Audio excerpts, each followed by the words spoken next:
Young men Collins Kibet Kirui, Collins Kipkorir, Kevin Kipyegon, and Dennis Kipchirchir were gunned down by police, accused of belonging to the notorious Confirm gang. But were they truly criminals or victims of a flawed justice system?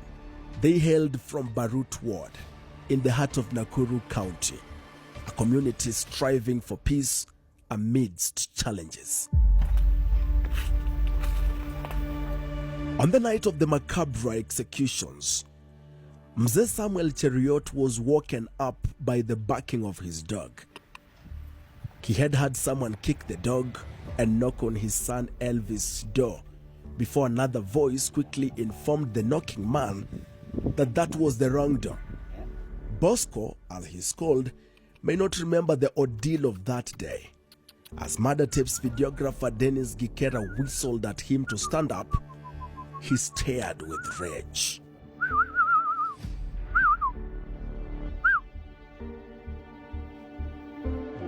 Wakati hiyo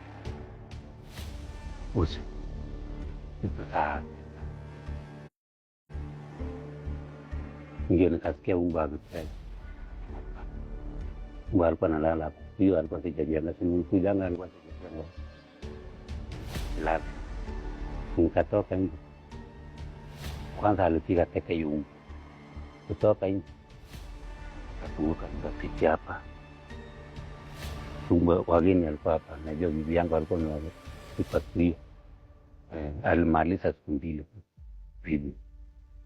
Hata wageni alikuwa hapa na ndugu ya babangu na vijana wengine hata huyu alikuwa wengi, na nilikuwa na mgonjwa tena ya bibi yangu vijana hapa ndani. Sasa nikakuja hivi nikasimama kwa hii milango, naona nikaenda niko na tu kusimama hapo, ninaona maaskari. Nilikuta tatu na mmoja alikuwa ndani tayari ameingia ndani, amebomoa mlango. Nikamulika hawa mwenye alikuwa ndani, akasema wewe mzee, toka hapo, usikaribia hapo, toka. Kutoka kwa nyumba juu walikuja wakabisha mlango wangu. Nikasikia sio hii mlango, kuna mlango mwingine iko nyuma yake. Sasa wakati walienda hivi nikaamuka. Kuamuka hivi na mzee na ameshaamuka. Walisikia umbo ikibweka. Akaamuka. The man police wanted was Collins Kipkorir, Samuel's youngest son. At 21 years old, he had a pregnant girlfriend who stayed with him. By the time Collins is being taken, the entire homestead is full of visitors. Just 2 days ago, Daisy Cherono was buried. Daisy was his mother. She was separated from Samuel Cheriot, but the man says culturally he had to bury her despite being away for about 10 years. Hata huyu anajua. Hata huyu akitoka kwake aende tu, lazima muende akuje mpaka kwake maliko watoto. There was too much grief in one family. Collins Kipkorir grieving his mother, the same Kipkorir with a pregnant girlfriend who needs care, and a brother who was sick at the time. Collins Kipkorir was taken by police to this small house, but here he was not alone. He met 3 other friends, Collins Kibet and brothers Dennis Kipchirchir and Kevin Kipyegon. Nicholas Koech narrates how his nephew Collins was picked up. Collins Kibet alikuja kutolewa kwa nyumba on date 14. Akapelekwa nje na akiwa amelala watatu. Baadaye hawakuachilia, akaja mpaka nyumbani. Wakaniamusha, wakaniambia ndugu yetu amechukuliwa na maaskari na tumjui anampeleka wapi na sisi tumechapwa.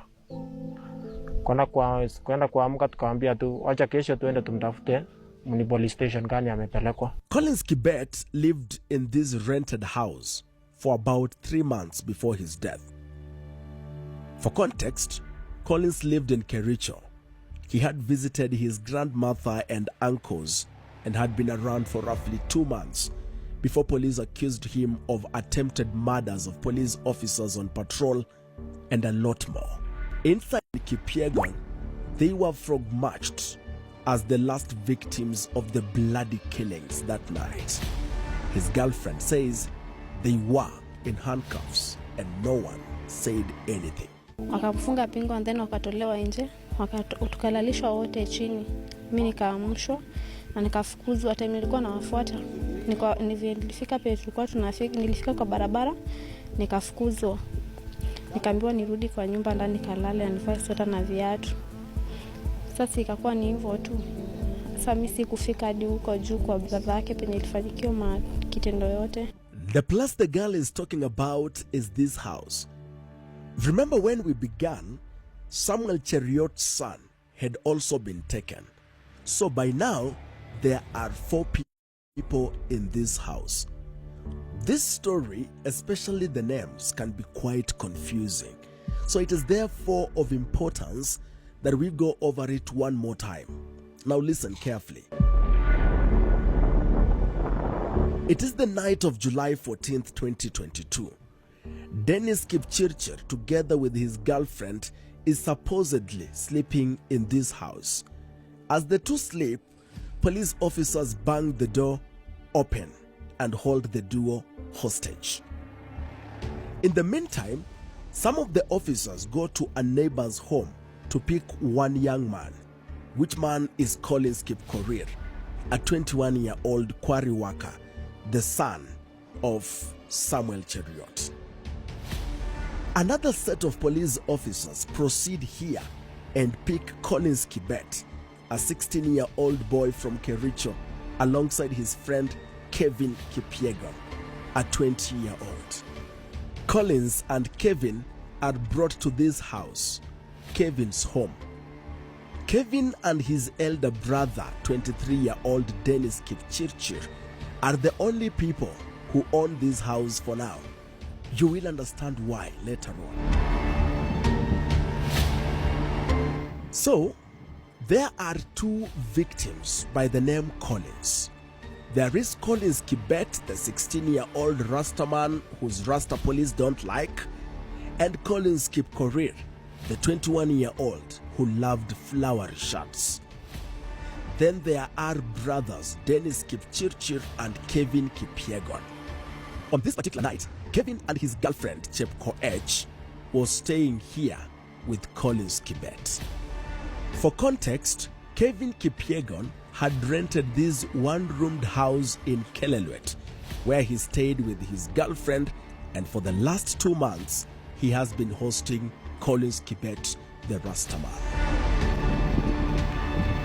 For now, Kipyegon's girlfriend has been set free to go home as the duo is handcuffed and frog-marched to their execution.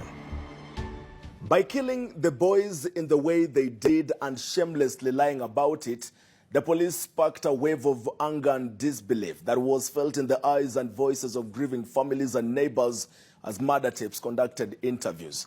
But that is not worrisome enough. The execution was so premeditated that murder tapes has learned that some of the police officers involved in the killings were from Kasarani police station here in Nairobi.